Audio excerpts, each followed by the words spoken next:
Kung walang magsasaka, walang bigas.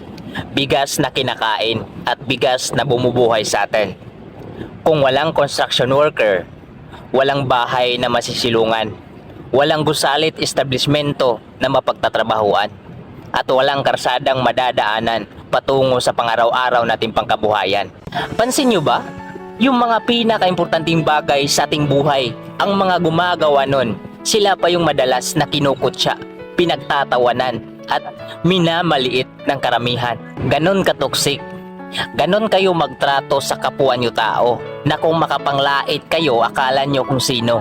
Porket may natapos kayo, porket nasa aircon kayo nagtatrabaho, porket mataas yung mga sahod ninyo, at porket magaan lang yung trabaho ninyo, basta-basta nyo na lang pabibigatin ang mga dibdib ng mga taong to sa pamamagitan ng mga masasakit na salita ninyo.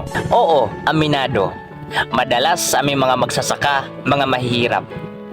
Madalas sa mga construction worker, mga mahihirap.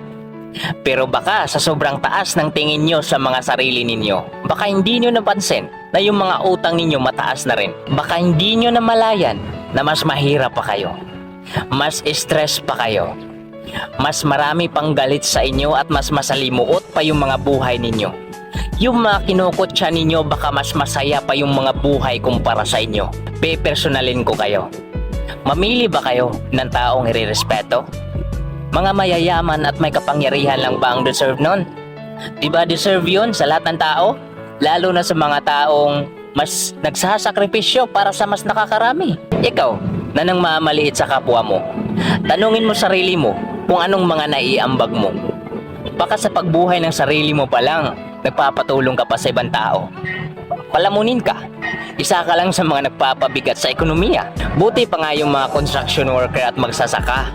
Kahit minamaliit nyo sila na ganun trabaho nila, pero ang laking ambag sa ekonomiya. Klaro pa sa sikat ng araw ang mga naitulong nila. Pero kayo, nagpapapansin at nagsiga-sigaan lang kayo dito sa social media. Sarili lang iniisip, di bali nang may masaktan at maapakang iba.